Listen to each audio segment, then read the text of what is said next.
we visited with the Annabelle doll, which you were very intrigued by. Intrigued and scared to death. Well, we figured we would scare you just a little bit more. Perfect. We have part 2 of our visit to the Warrens Occult Museum in Monroe, Connecticut. Take a peek. The Occult Museum is nestled in the backyard of the Warren family household in Monroe. It's an eerie and intriguing place to visit, but there is one rule: do not touch. You should never be nonchalant about items that are in here. This realm of evil here is the opposite of worshiping in a church. People would do these rituals, these incantations, these sacrifices to harm others. These supernatural scares were investigated by demonologists Ed and Lorraine Warren in their home office. These are actual cassettes that Ed used on his interviews. Then he would take slides. He used slides a lot back in the 60s. This here is part of a Ouija board case. A young 13-year-old girl was using a Ouija board, and she had a very, very bad experience.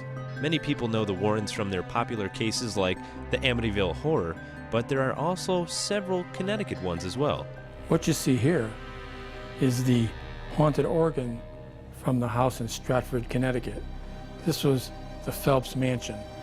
In fact, there used to be a carriage that would take people from the Bridgeport post office all the way to Stratford to see the hauntings and hear the rapping sounds that would come from the Phelps Mansion.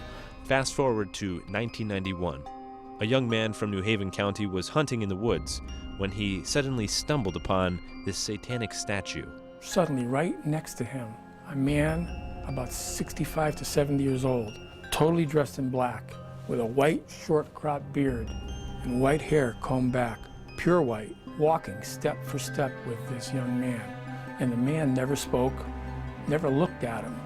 Ed Warren was called in to investigate. He said, I'm going to get rid of this. This shouldn't be in the woods. He took it back here. He told me later, he goes, I know that man. He's a high priest in a satanic cult. He's a very evil person, very knowledgeable. 3 days after he brought it back here, he's out in the driveway working on his car. He looks over at Lorraine, Ed. He sees Lorraine watering some flowers, smiling at him.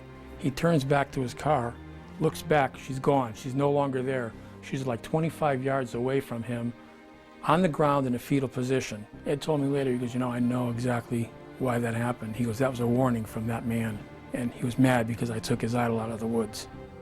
If the evil Annabelle doll isn't your cup of tea, you can always visit the museum's Shadow Doll. If you look close at this thing, you'll see that it has bird feathers, animal bone, human tooth. We've had people come in this museum, hundreds of people take pictures of this doll, and I allow it, just like I'm allowing you to take a photograph. The reason? You don't know what to do with it. You don't know, and you're not an evil person, and you're not going to try to curse something, assign a curse to someone and send this off. But a knowledgeable individual who has that kind of power and knowledge could do that through incantations. One man used incantations in an attempt to communicate with his deceased family members through this conjuring mirror. That is called crystalmancy. Crystalmancy is where an image shows itself on a shiny surface, such as a crystal ball, such as the bumper of a car, a plate glass window, your window of your car, or a mirror. He did get spirits come through, and they weren't his mother, and they weren't his aunt.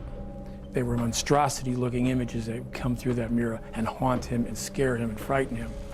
In fact, that man from New Jersey is now in a mental institution. It drove him insane. Amidst all of the paranormal malice, the supernatural realm is still balanced by good and evil. The good is a warning to people not to dabble. Not to dabble. We're showing these items, but we don't want you to touch them. We don't want you to dabble in occult practices. We're here to show you it's real. The devil is real. Okay, that'll be all. Okay, all right. All right, well, hey.